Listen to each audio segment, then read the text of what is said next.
అంటే ఇప్పుడే మంత్రి గారు ఒక మాట అన్నారు. నేను 1978లో ఎమ్మెల్యే అయ్యాను. అక్కడి నుంచి మంత్రి అయ్యాను, ముఖ్యమంత్రి అయ్యాను, రాజకీయాల్లో బిజీగా ఉన్నాను. కానీ ఏ రోజు కూడా నేను పేరెంట్స్ కమిటీ మీటింగ్కి లోకేష్ స్కూల్కి వెళ్ళా, కాలేజీకి వెళ్ళా, ఎప్పుడూ వెళ్ళలేదు. కానీ మా మిస్సెస్ అయితే నిరంతరం పర్యవేక్షించి బాగా చదివించాలని ఆలోచించడమే కాకుండా అన్ని మీటింగులకు వెళ్లి కడకు స్టాన్ఫోర్డ్ వరకు చదివించడానికి కృషి చేసిన వ్యక్తి మా మిస్సెస్. అది తల్లి ప్రాధాన్యత. ఇక్కడ కూడా నేను చూస్తున్నా మిమ్మల్ని అందరినీ. ఈరోజు మీరు చూస్తే పిల్లలు ఎంతమంది ఉన్నారు? చేలు పైకెత్తండి. పిల్లలు ఓకే, దించండి, చేలు దించండి. తల్లులు మీరు చేలు పైకెత్తండి. ఆడవాళ్ళందరూ తల్లులు మాత్రం, తల్లులు, తండ్రులు కాదు, తల్లులు మాత్రం ఓకే, దించండి. తండ్రులు చేలు పైకెత్తండి. తక్కువ కనపడుస్తున్నారు తండ్రులు, మీరు కూడా డుమ్మా కొట్టారు. అంటే ఇలాంటి సందర్భంలో నేను చూస్తే మీరే చూశారు. ఇప్పుడు తల్లులందరూ వచ్చారు, తండ్రులు మాత్రం డుమ్మా కొట్టారు. ఆ తప్పు చేయొద్దండి, మీ బాధ్యత. అందుకే నేను కూడా ఆలోచించాను. నేనెప్పుడు మహిళా పక్షపాతిని. నేను చేసిన కార్యక్రమాలన్నీ ఆడబిడ్డల పేరుతోనే, ఆడబిడ్డలకే చేశాను. ఎప్పుడో డాక్రా సంఘాలు పెట్టాను. పొదుపు ఉద్యమం నేర్పించింది నేనే నా ఆడబిడ్డలకి. ఈరోజు ఎన్నో వ్యవస్థలు విధ్వంసమైనాయి, కానీ ఆ రోజు పెట్టిన డాక్రా సంఘాలు, మెప్మా సంఘాలని ఎవరూ కదిలించలేకపోయారంటే అది శక్తివంతమైన ఒక ఆర్గనైజేషన్. ఆ తర్వాత కూడా నేను ఆలోచించాను. ఒకప్పుడు చాలా వివక్షత ఉండేది. ఆడబిడ్డల్ని మగవాళ్ళు ఇంట్లో తల్లి కూడా చదివించేది కాదు. ఆ రోజు మీరు ఆలోచించింది, మగపిల్లవాడిని చదివిస్తే మనకు తిండి పెడతాడు, మనల్ని చూసుకుంటారు.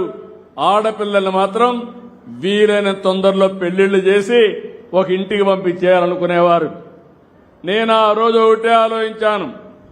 ఆడబిడ్డల సంరక్షణ పథకం పెట్టి అప్పట్లోనే 5,000 రూపాయలు బ్యాంకు డిపాజిట్ చేసి పెద్దయినాక ఆ డబ్బులు ఉపయోగించుకునే కార్యక్రమానికి శ్రీకారం చుట్టాను. అదే కాదు, కాలేజీల్లో 33% ఉద్యోగాల్లో రిజర్వేషన్లు పెట్టాను.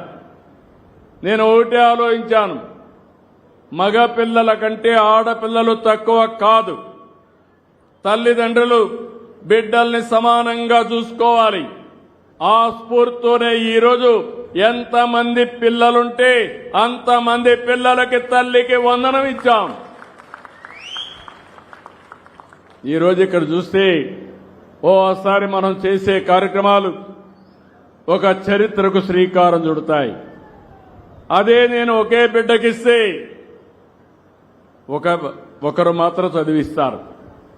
ముగ్గురిని లేకుంటే నలుగురిని ఈరోజు నేను చూస్తున్నాను. ఇక్కడ నా పక్కన కూర్చున్న వాళ్ళిద్దరికీ 4 పిల్లలకి తల్లికి వందనం వస్తా ఉంది. కొంతమంది 6-7 మందికి వచ్చింది. అదొక శుభ పరిణామం.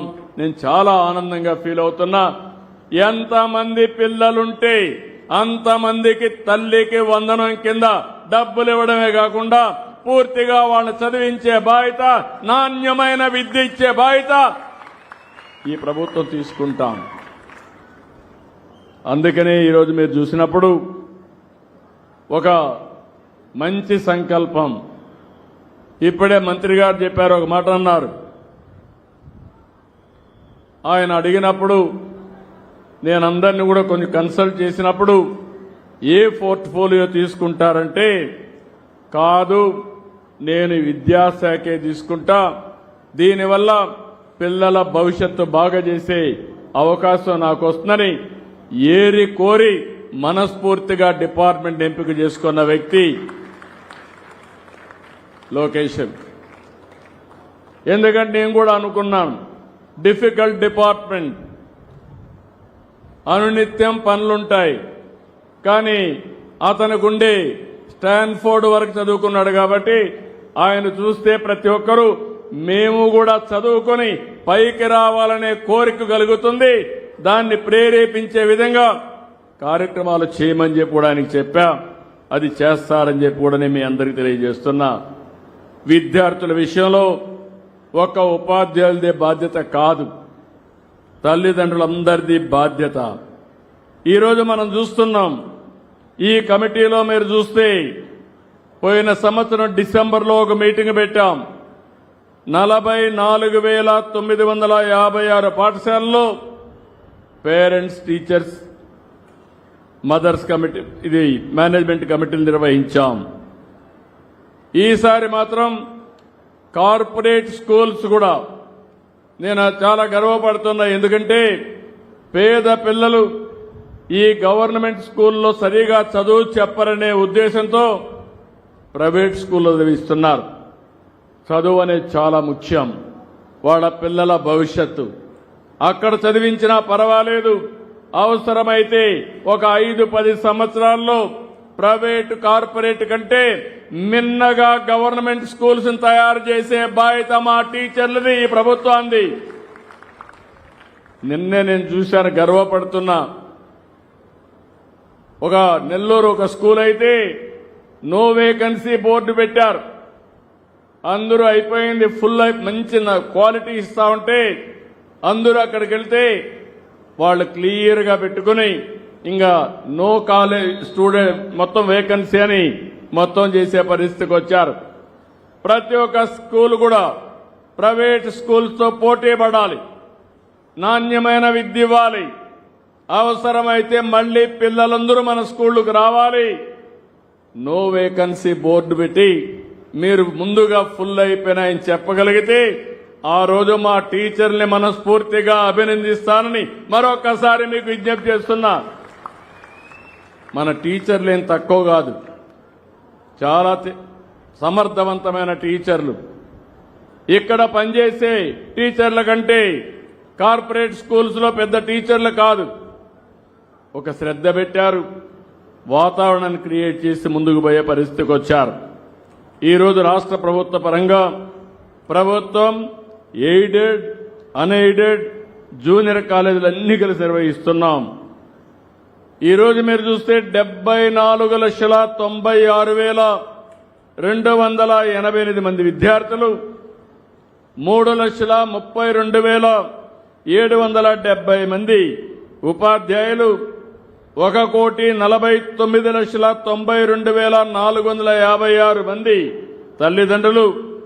ఈ కార్యక్రమంలో 2,28,000 మంది, 2,28,000 మంది భాగస్వాములైనటువంటి ఏకైక కార్యక్రమం, గిన్నిస్ రికార్డు క్రియేట్ చేయడానికి అవకాశం ఉండే ఏకైక కార్యక్రమం ఈ మెగా పేరెంట్స్, ఈ యొక్క పీటీఎం అని చెప్పి కూడా మీకు తెలియజేస్తున్నా. అయితే ఇది ప్రారంభం మాత్రం. నేను చూశాను, పిల్లలకి ప్రోగ్రెస్ కార్డులు ఇస్తున్నారు, హోలిస్టిక్ ప్రోగ్రెస్ కార్డ్స్ అన్ని ఇస్తున్నారు. ఇంకొక యాప్ తీసుకొస్తున్నారు, గ్రీన్ పాస్పోర్ట్ తీసుకొచ్చారు. ఇవన్నీ కూడా మీరు ఒక్కసారి చూసుకుంటే ఒక బాధ్యత, ఒక భవిష్యత్తుకు భరోసా ఇచ్చే విధంగా అనేక కార్యక్రమాలు తీసుకున్నారు. తల్లిదండ్రులందరినీ కోరుతున్నా, ఇమ్మీడియట్ గా యాప్ని డౌన్లోడ్ చేసుకోండి. తెల్లవారితో 10 గంటలకి మీ అబ్బాయి వచ్చాడా లేదా రికార్డు ఉంటుంది, మీకు అలర్ట్ వస్తుంది. పిల్లలు ఇక్కడుండే పిల్లలందరినీ కోరుతున్నా, స్కూలుకు డుమ్మా కొడితే ఇమ్మీడియట్ గా అమ్మకు నాన్నకు తెలుస్తుంది. కాబట్టి ఎవ్వరు కూడా డుమ్మా కొట్టకుండా ఉండాలని పిల్లలందరినీ కోరుకుంటున్నా. ఇది మంచి కార్యక్రమం అవునా కాదా అని అడుగుతున్నా పిల్లలందరినీ. ఆమోదమేనా? పిల్లలందరూ చేలి పైకెత్తండి. మీ మంత్రి గారు చాలా బాగుంటారు, పిల్లల్ని చదివించడంలో మాత్రం కఠినంగా ఉంటారు. దానికి అభినందిస్తున్నా. Okay, good. తల్లిదండ్రులు యాప్ చూస్తారని అడుగుతున్నా, డౌన్లోడ్ చేసుకుంటారా లేదా? మీరు అందరికీ సెల్ ఫోన్లు ఉన్నాయా? ఉన్నాయంటే చేతులు పైకెత్తండి. అందరికీ సెల్ ఫోన్లు ఉన్నాయి. ఇప్పుడు వాట్సాప్ గవర్నెన్స్ కూడా తీసుకొచ్చాం. మీరెక్కడికి పోయే పని లేదు. ఒక్క వాట్సాప్ గవర్నెన్స్ లో ఏం కావాలనో చెప్తే చేసి మళ్లీ మీకు సమాధానం చెప్పే బాధ్యత